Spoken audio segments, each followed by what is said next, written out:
In this week's Motor Week, Ford's fuel cell technology, the Subaru Forester, and a new Toyota made in the UK. But first, let's have a tea break. Well, I've often wondered what these things are on the back of cars. They call them spoilers and wings and all sorts of other funny names, and I'm never quite sure what they're for. But I've, being the motoring expert that I am, I've just discovered what that design facility actually is. It's actually the tea tray for the old cuppa before the piece about the car. That's my story and I'm sticking to it. Now, what a car. This car, well, if I could write a book about this car, you think it's the Lotus Elan. In fact, it's the Kia Elan. Although whether it's going to be called the Elan when it goes on sale in Britain, we're not quite too certain at this stage. Now let me give you a little bit of a history. About 3 years ago, I, little old me, went to Korea, spoke to lots of interesting people, came back to Britain, spoke to interesting people, went to Italy, spoke to some people, went back to Korea, spoke to some more people, and wrote a story saying that the Kia Elan would go on sale initially in Korea, eventually in the UK, for something like the price of a Mazda MX-5. In fact, I said it would be less than the price of an MX-5. Now, to say that the people of Lotus went ballistic when I suggested that the Lotus Elan would be built by an Asian car company in the Far East is an understatement. In fact, they were suggesting that I was making the story up, that it was complete fiction. Isn't it strange that, you know, we have two companies telling me that this venture is not going to happen, that this car is not going to go on sale in Korea or anywhere else in the world. And here we are in 1997 in good old Blighty, and we have with us a Kia Elan. And guess what? Guess what? And this is the good bit.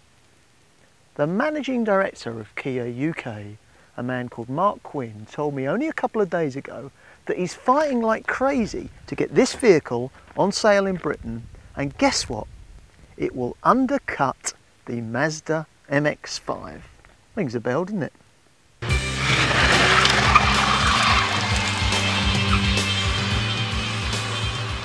think it's fair to say that baseball caps are the most ridiculous invention ever. And coupled with my 1970s haircut, I think they look even more ridiculous. But the reason I'm wearing this cap and this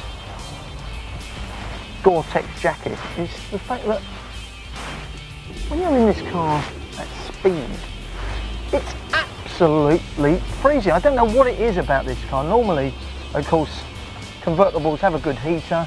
You switch the heater on, put it on full blast, and you snuggle in, and it's pretty comfortable. I was driving this car earlier today, and as you can see, it's a nice sunny day, and I was absolutely freezing. I was wearing sweatshirts and Gore-Tex jackets and gloves and hats and all the rest of it. Kia are not convertible manufacturers. They're manufacturers of humble saloon cars, cheap, inexpensive, bread and butter saloon cars, 4x4s and small hatchbacks like the little Kia Pride. This is a new area for them, and it shows in many respects, to be honest. Little things like the radio. It's possibly the worst radio in the history of car radios. I mean, it is awful. It's made by Alpine. It's an Alpine stroke Kia product. It's got both badges on, and it's crap. And the reason it's crap is that you cannot see anything on this display here. So is it a bit of sunlight on there? What does that, I mean, you know, I don't know if that's, what does that say? I mean, I'm supposed to be able to tell from that what wavelength I'm on, although I'm never quite sure what wavelength I'm on, what station I'm listening to, and you just can't read it. It's absurd. And every time you go to use this knob on the left here, sorry, I couldn't resist this. Every time you use this knob here to adjust the volume control, it seems that all you do is adjust the balance and the bass and the treble and the fader. It's an absolute nightmare of a car stereo, and whoever made it should be shot. Anyway, back to more serious matters. While we're on the interior of this car, I have to say these dials are a bit tacky as well. Is it really that cost effective or that essential for cost reasons to cut down and have this horrible, cheap, barely see-through plastic here? Surely some higher grade plastic or even glass on those dials would give this car a much more upmarket feel. I mean, it's little cheap touches like that that ruin the interior of a car. This is quite nice though. We've got reading lamps here built into the actual rear view mirror itself, and that's a nice little touch. The problems with the Koreans is that they came on the car producing scene quite late in the day, and so they've got a lot of catching up to do. And although they can churn them out, and although they've copied a lot of the Japanese work practices and economies of scale, I think one of their problems is that they're not too hot in the quality control department, attention to detail. Lots of niggly little problems on this car that really do annoy you, and they're so unnecessary. I mean, look at this. We're talking about the gauge of the plastic. I mean, look, that's a bit like a cornflakes box, I think, and there's no need for it, and things like that cheapen it.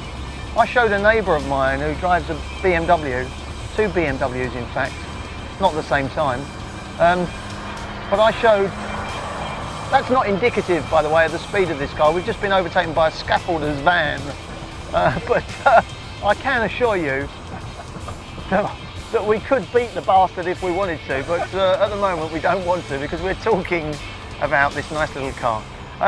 But this neighbour of mine, who, like I said, has two BMWs, one for each foot, was really intrigued and actually came over to my house the other day, knocked on the door and said, what on earth is that? That's crazy. I thought that was a Lotus Elan. It says Kia. What's going on?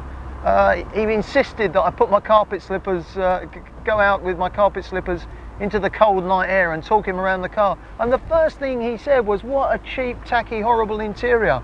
Why can't they make the interior as attractive as the exterior?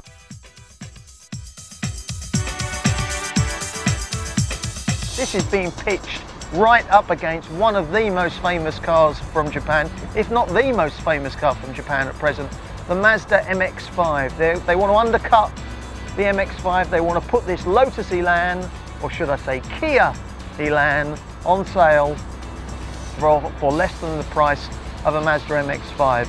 And I'll tell you, if they do that, despite all the pitfalls with this car, despite the little quirky features and the cheap and tacky fixtures and fittings, which they can correct in time, they need a little bit of more experience, and they need to polish up their act a little bit more. They need to concentrate a little bit more on quality control. Despite all those problems with the interior of this car, it's actually quite well built. The hood fits nicely, and that's of course very important on a car like this. The body panels seem to be bolted together well. It's built in a state-of-the-art plant in a place I think called Bupyeong in the southern half of the peninsula of Korea.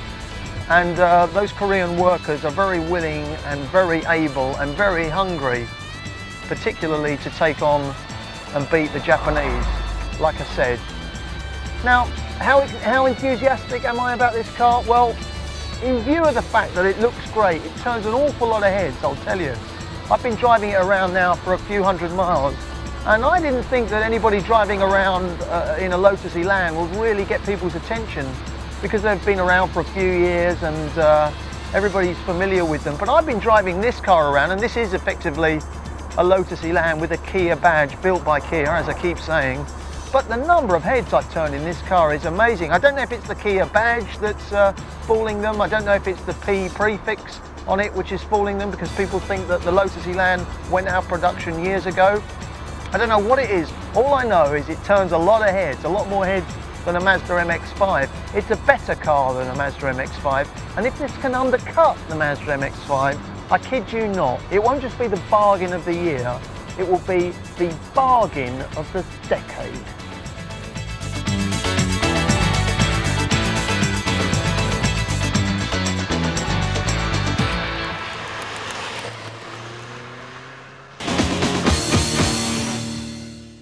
The P2000 program for us is a vehicle that demonstrates an affordable, highly efficient 5-passenger vehicle. In a way, it's a test bed for us to bring to reality technologies that we think will be important in the next century to achieve the necessary reductions in emissions and improvements in fuel economy. So what are you working on within the program? What kind of developments are we talking about in layman's terms? Okay. Well, there are quite a variety of them. The principal one is to make it very light. So this car weighs about 2,000 pounds when a normal, shall I say, vehicle might weigh 3,400 pounds. Because it's so light, we can use a very small diesel engine to get acceptable performance, and it gets super fuel economy. So the first of our P2000 vehicles will be a diesel-powered one. Then, with the same vehicle, when you get out to about another couple of years, we'll do a fuel cell version of it. Now, what's a fuel cell? Exactly. A fuel cell. We've got an example here behind us. Right, and we'll look at it in just a second. A fuel cell is a way to make electricity. Instead of storing it in a battery, you make it in the vehicle with some fuel. Now, what's the fuel? Okay. Well, we can look at this model and I'll tell you. The fuel in the fuel cell is hydrogen. And in this case, we had this long cylinder that stores hydrogen at a high pressure. The yellow tube that comes out of the fuel cell is out of the storage tank, is bringing hydrogen to the fuel cell. The other yellow line is bringing air to the fuel cell. The hydrogen and the air in the fuel cell create electricity. And then afterwards, the air and the hydrogen come together and make water as the byproduct. So what goes into the fuel cell is hydrogen and air, and what comes out of the fuel cell is electricity and water. Now the electricity is depicted in this red tube that comes out into that box. That box turns the electricity that comes out of the fuel cell, which is what we call direct current, into alternating current, like you have at your house. That alternating current is then sent to the electric motor, and the electric motor works like an ordinary electric motor, turns the wheels, and away you go. Doesn't this create a whole new range of issues in terms of safety when you're dealing with something as volatile as hydrogen? Well, yes, it is an issue. But as a matter of fact, gasoline is an issue too. And if we had never used gasoline and somebody proposed using it in a tank, everybody would be frightened. No. Right, you'd say, oh no, you can't use that. Hydrogen requires some care in its handling and storage. And we think that we'll have no problem with that. We'll be very careful with it. These tanks are going to be very strong. We're going to have very good systems for handling the hydrogen. I don't think it'll end up being an issue. It's something you have to worry about. If you don't worry about it, there could be a problem. We're highly confident there won't be in the event. So how far off is this technology? When can we expect to be sort of driving along in our fuel cell car? Predicting the future is tricky business, as you know, but I would say in the 8 to 10 year time frame. As soon as that? Yeah, well, some people think that's too far. Some people maybe suspect it's too soon. I think 8 years is a reasonable estimate. It could take a little longer. Won't be there next year, but it's a technology that is worthy of a lot of attention. It helps to provide an alternative to the difficulties with batteries. Battery development isn't happening very fast, and electric vehicles need some source of electricity, either electricity you store, which is what a battery does, or electricity that you make, which is what a fuel cell does. I think the fuel cell's going to win. After the break, the Subaru Forester and what's new from Toyota.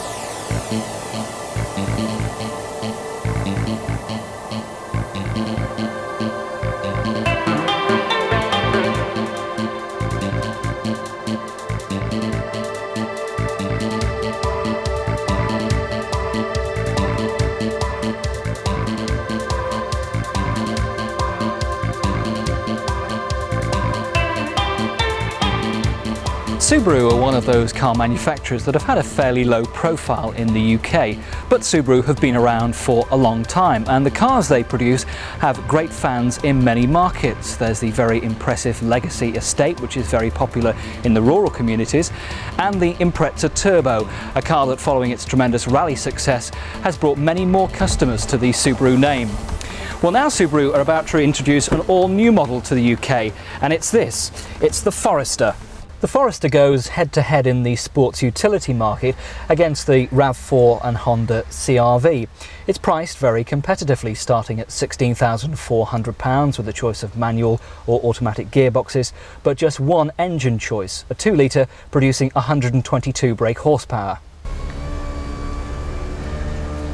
Obviously, the style of the car is one of the first things that you look at. It stands quite tall, but doesn't have the high-up driving position of some of its rivals, but there's a good deal of headroom inside. Fuel economy is good, performance is quite reasonable, and the Forester has Subaru's tried and tested all-wheel drive system. But let's really put it through its paces now at a private airfield. Well, we're going to test out the Forester now on a private airstrip which has been closed off for us. We've got a slalom course, we can test the braking into a full stop, sort of bus stop situation, and then round some very fast corners, and finally a timed speed at the end of the other side of the runway. So let's go and see how we get on.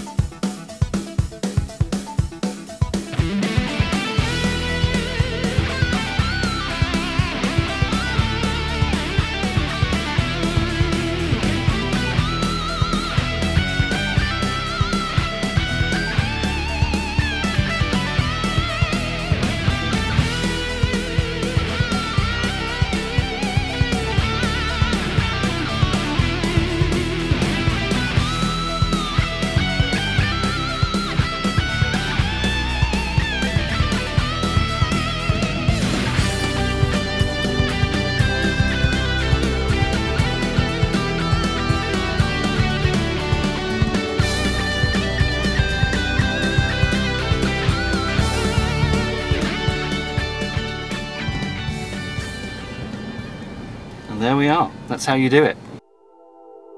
The all-new Subaru Forester has been developed for the growing sports utility segment.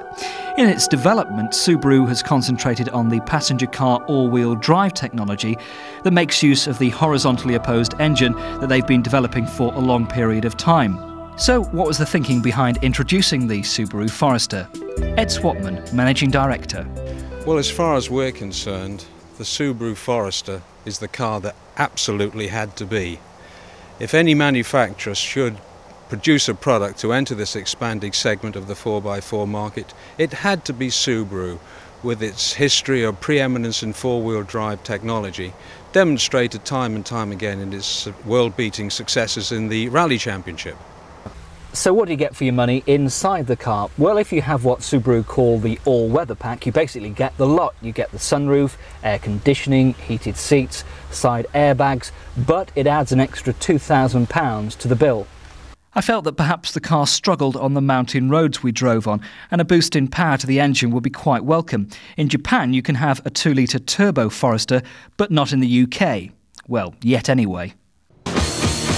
An entirely new British-built Toyota car has just come off the production line at Toyota's Burnaston plant in Derbyshire. The new Avensis, which replaces the Carina E, is being built in Britain predominantly for the European market. This is the first time Toyota has built a completely new product in Europe, as well as the first time that 3 models of a new car are being launched simultaneously. Burnaston is manufacturing the Avensis Saloon, Liftback and Estate Wagon at the same time on one line. Burnaston will produce around 145,000 Avensis next year, 20% for the UK market and 80% for export, 75% of which will go to the rest of Europe. Toyota will use the Avensis to build on the platform established by Carina E since 1993. Its first full year of production in the UK. For 4 years through 1996, it consistently took a D-segment market share of close to 4%. In 1996, Carina E accounted for just over a third of Toyota's European passenger car sales and about 1/10 of its worldwide sales. Avensis is tasked with raising Toyota's D-segment business in Europe by 15%. That's equivalent to sales of 130,000 units in 1998 and 137,000 in 1999. But what is the new Toyota Avensis like to drive? We'll be getting behind the wheel soon and reporting for you here on Motor Week. From Toyota's UK production, let's scoot around the globe to see what's new in Toyota's home country. The Toyota Prius. Now that's a Latin word meaning ahead or advanced. It uses both the conventional internal combustion engine and an electric motor to provide the optimum fuel economy and extremely low emissions. Prius is a sleek 5-seater saloon powered by the innovative Toyota Hybrid System, or THS. Now this allows Prius to return roughly double the fuel economy of a similarly sized and engined lower medium sector passenger car, while harmful emissions are cut to about 1/10 of the amounts set by current regulations. Toyota claims the Prius is the first production vehicle to simultaneously address environmental worries such as harmful emissions and the depletion of natural resources, while maintaining all the performance and convenience of regular cars. Many manufacturers, some successfully, have strived to produce battery-powered, zero-emission electric vehicles, but many of them have lacked the performance and range to make them feasible in all but certain specialized markets. Toyota engineers have gone along the line that the internal combustion engine and electric power can be compatible and complementary, and Prius is the innovative result, which goes on sale in Japan next week. They expect to initially sell 1,000 cars a month in the domestic market, and there are currently no plans to introduce Prius to the UK market.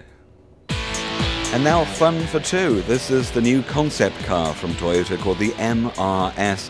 Echoing the successful MR2, which was launched in the mid-80s, this is a concept for a simple, fun-to-drive sports car in the tradition of the MR2.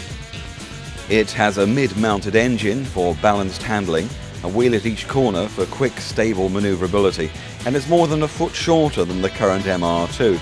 The engine, well, it's a new lightweight 1.8 litre with intelligent VVT, variable valve timing, which changes the characteristics of the engine to give more power, better torque at low engine speeds and lower fuel consumption. The interior of this concept, the MRS, has a simple and gutsy tightness, the minimalist approach that echoes the sports cars of old.